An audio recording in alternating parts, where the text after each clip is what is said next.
Biggest sport loving fans around the world. As we always say, we're back again. And Yeah. the EPL is actually back. It's Yeah. the fourth week though, and you know how it's going to go now. There's so many matches lined up for the weekend, and you always have fun from it. Though other leagues too are actually on, but we always concentrate on the EPL, not because the EPL is the most interesting or most fascinating, but because we actually pick our giveaways from the EPL. Yeah. Welcome back. This is CBREELSPORTS for CameraBoy TV. I am Usman Mubarak Anulu. And my name is Timlay Ogunleye. So Timlay. Messi says he's not friends with Ronaldo, but he will accept to go on a dinner date. Do you need me to pitch on that? You said? Do you need me to pitch on that right now? Okay. Van Dyke is not the best player in the world. A question mark. Dyke from world best to just an average goalkeeper. For me, he's still not an average goalkeeper. But let's keep it up. Company plays testimonial match as a footballer. Talks about his comparison with Van Dyke, and he also says Van Dyke is the best centre back he has ever played with or met in the EPL history. Mr. Company, I won't hold you to that, but Inter Milan set to extend Cordo Asamoah's contract. And finally, Henry for Arsenal job.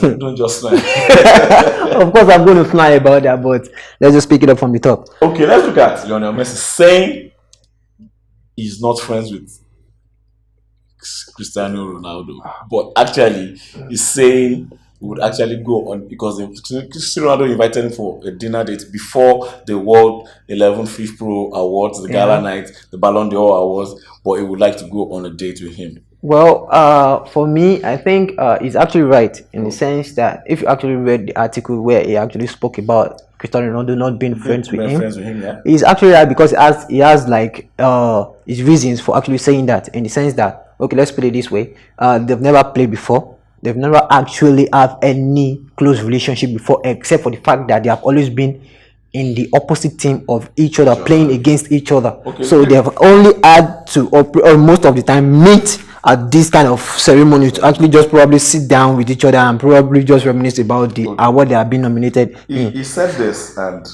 I will quote what he actually said. Yeah. That's Lionel Messi saying this on the Spanish publication called The Sporto. Yeah. He said, I've always said that I don't have any issues with him.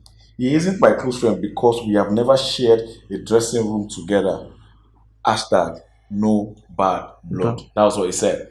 Yeah, obviously, no bad blood. Okay, it's just pure game. But do you know this particular quote? Because it's actually a Lionel Messi quote, which says, we have never shared a dressing room together. Do you know now the World FIFA Pro, that is the FIFA, the arm of FIFA that actually picks the world best 11, actually now saying, is there ever a time? This is a question, and I want our audience to actually comment on the comment section. Tell us what you feel. Would a Messi or a Ronaldo ever play together on the same team, side by side, till each of them retires? For me, I don't think that's ever going to happen because that's like two egotistical individuals. The question is, would a Ronaldo or a Lionel Messi ever play together on the same side before they actually get to retire? Well, for me, it's a no, because I don't actually see them being on the same team together. They both have the eye for goal, and actually being able to like share the team with one another is going to be hard because, man, they've always want to be the man of the team, so they always expect the ball to come to them as often as it can. So being a Messi, being a Ronaldo in the same team, it's a no. It's never going to happen. I wouldn't say no, not because it can happen. It can actually happen, but where I would actually see it as being a bit difficult is which football team in the world, definitely don't play for the same countryside, so that's off. Which club side in the world would be rich enough to afford a Lionel Messi and a Ronaldo together at the same time? Of course, there are several teams that can actually have them on the same team, because for me, Madrid can afford them, Barcelona can afford them, PSG, Manchester United, Man City, Chelsea, Juventus, and there are several other clubs like that, but I just don't see them. I'm going to be indifferent about it because they're just two individuals that don't see themselves actually being on the same team. As for me, what I would say is I won't rule out that. Guys, the question is, would you ever want a Ronaldo and a Lionel Messi play together? That's one. and tell us what team you love them to. Let's share your comments. Let's discuss this. Let's enjoy this. Let's discuss this. Yes, at least let's see you guys predict these things. Let's see what could happen. Well, eventually, could actually get to them, and we could see maybe they could eventually feel like, okay, for no sign up fee, let's just play for Barcelona. For no sign up fee, let's just play for Ayimba or something. I feel, for me, I don't feel we could rule that out. It's possible. It's football. Well, I call footballers, I call them prostitutes. Well, if it's gonna ever happen, it's probably gonna be in a charity match of them actually being in the same team. Because if something like that should eventually happen, it's gonna be a packed stadium. Okay, Timilane, have you ever watched the World 11 and the European 11 play together? Messi falls to the European 11. Yeah. They actually don't want, even FIFA doesn't want to pair them together. But now that is the World Fifth Pro that is organizing, that is bringing up this debate that would they ever play together? They might actually give it a shot. Let's wait and see. Yeah. So moving on. Van Dyke, is he the best player in the world? That question. And for me, yes. For the past 2 seasons, he had a great spell for a defender. I think the last defender I saw get to this height to win Ballon d'Or was Cannavaro. And that was the year that 2006. Yeah. When Italy won the World Cup, and he was fantastic. Yeah, true. Yeah, he was fantastic. Even for club and country, because then he was a Juventus player. Yeah, but for me, is Van Dyke a world footballer? Well, like you said, he has had a very good spell ever since he moved to Liverpool. Yeah, he has been playing good football. Yeah. Yeah, and he has settled in perfectly well, and in the sense that once he's out of that team at the back, Liverpool feels is absent greatly. So for me, having to play the way he played and keeping up with the tempo of English football for the past 2 years, he has been just amazing for me. And for me, so far right now, he's just the best defender there is out there. Okay. The number one for Manchester United. He actually moved from world best to just an average player. It was actually a statement by a sports analyst. Yeah. So what do you think? For me, he's still there. But I think one of the football pundits, what he actually said on Twitter was, do you actually know the pressure on this goalkeeper? Because his attack line is porous, so they get to do more of defensive work. That's why he's actually working more. When Man used to be prone to attack, there was less stress. Then Edwin van der Sar, former goalkeeper of Man U, retired goalkeeper, who is now actually the sport administrator, said, and I quote, he has enough on his shelves. He's actually coordinating the team from the defense line. He's seeing it from the angle of a goalkeeper and kind of job experience he has. The guy is still actually doing so well. Yeah, I will actually agree with him on that, because so far this season, as in even last season, Manchester United has been poor defensively. Let's just put it that way. Because playing with the likes of West Ham conceding silly goals, playing with the likes of Aston Villa conceding silly goals, playing with the likes of Wolves conceding silly goals, even this season. So for me, Manchester United has been poor, and they're just probably trying to revamp the team. So eventually, I'm hoping that they will get their groove back.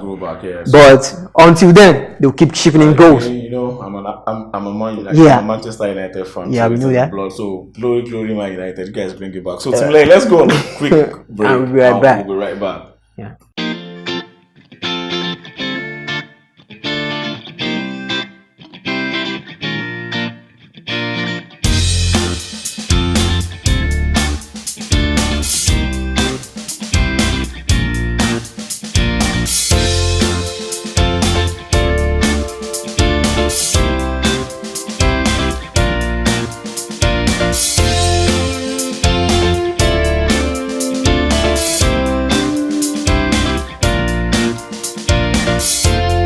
If you guys remember, about 2 episodes ago, last two episodes, we talked about Vincent Kompany going back to his boy club in Belgium.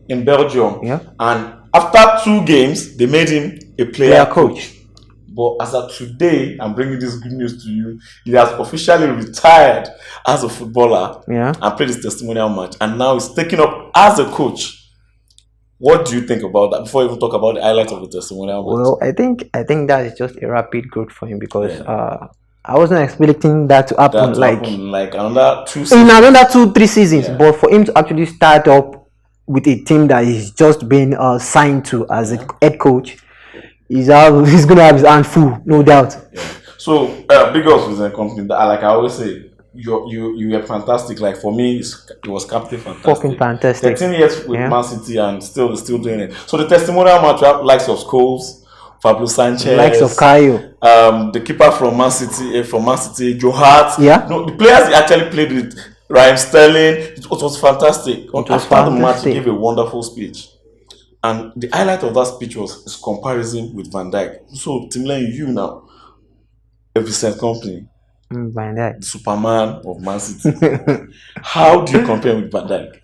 I don't think I actually want to compare him with Van Dyke because Why? he has been consistent. I mean, Vincent Kompany, apart from the fact that he is an injury-prone player, Yeah. he has been consistent with Man City. He is dedicated to the team over the past 12, 13 years, and he has done wonderfully well for them. So hold on there. So are you now telling me that a Van Dyke will never get to play for 13? What if you retire for 20 years? And let's wait and see. Only time will tell in that part. I think what I think you were trying to say was we should give Let's give Van Dyke time to so prove himself. Actually, with like another 1 decade before can compare him to. Let's just wait probably for the next 5 years. Do you know one funny thing that got me so excited about?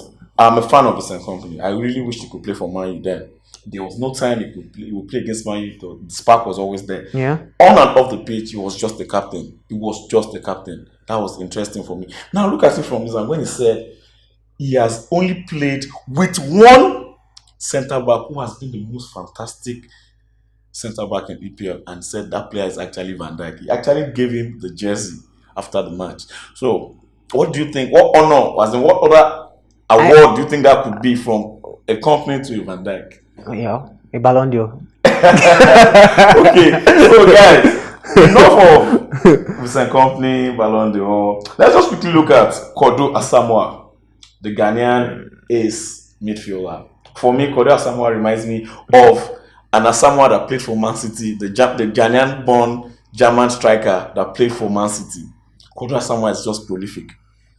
I've seen him play, evolve from Juventus, got to the Champions League, got a medal for, I think, the Euros de Ville. He actually got, he played well from Germany to Juventus, from Juventus now. He's still in Inter, he's still playing the league. But for me, I think age, as an African player, age, fatigue, then I think he has played it all. Yeah, he's just here to retire. For me, I think that's what a Kodo Asamoah looks for. But now they're extending his contract by 3 years. That means this guy still has a bite. Well, as in from the article that I read, his contract was supposed to end by year 2021, but the new contract that is going to be given to him is going to be like one more additional year, making it extending his contract to 2022, so that he has got 3 more years to play. But so far he has actually done well. Of course, he has actually done well, and I believe that it's due to the fact that Conte believed in him. All the passes that Lukaku got to score from this season came from the foot of Kodo Asamoah. So Kodo Asamoah, big ups to you. You're an African and you're representing. Now, finally, before we move to the MPFL, because I have a fantastic news about MPFL, this is very interesting.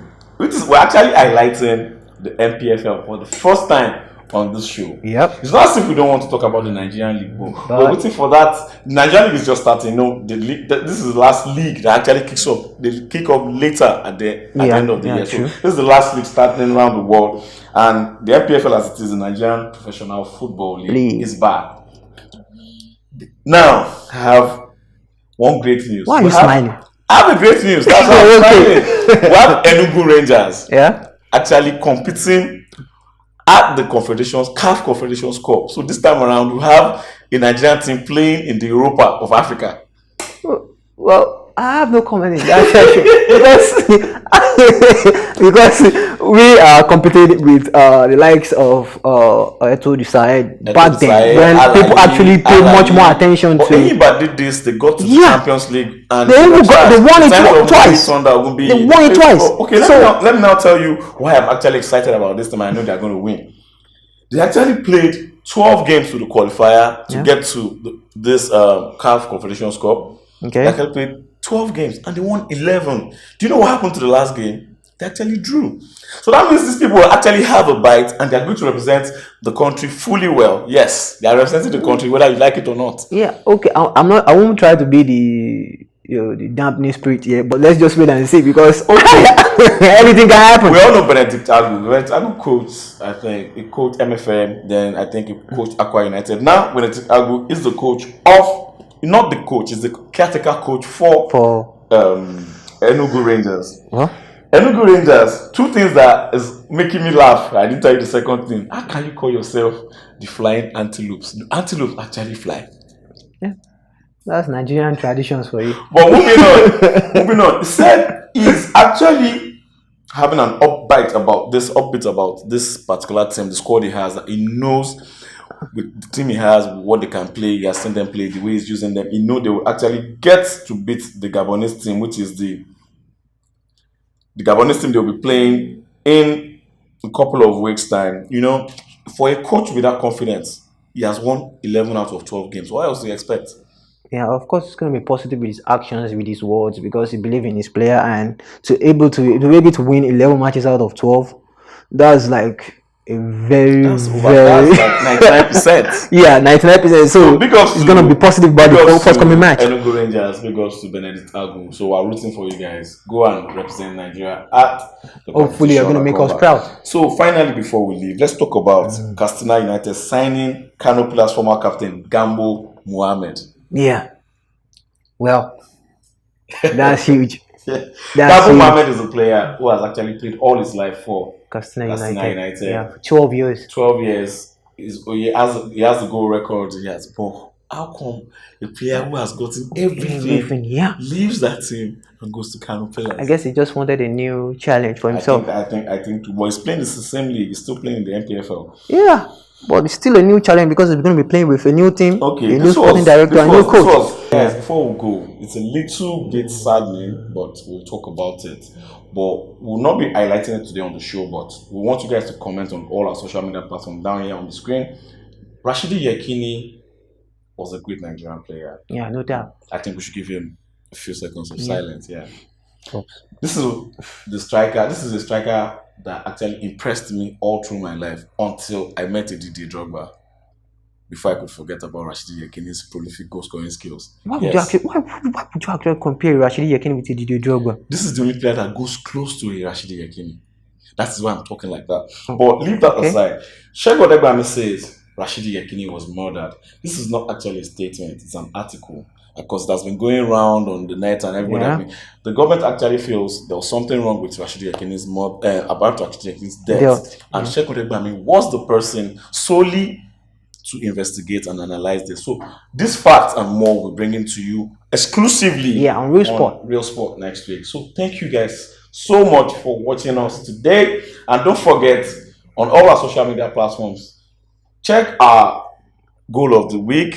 Check what else? And this week for our giveaway, it's going to be the match between Manchester United versus Leicester. So Leicester guys, City. please predict and let's see. Like we say, predict and win. We'll be the one to reward. Yeah. So Tim Lane, I'll pick my winner. It's been good having you on the show. It's been good to have you back. So thank you. This is Team Real Sports. We'll be back again. Watch us, CameraBoy TV on all our social media platforms. Thank you. Stay blessed. Peace out.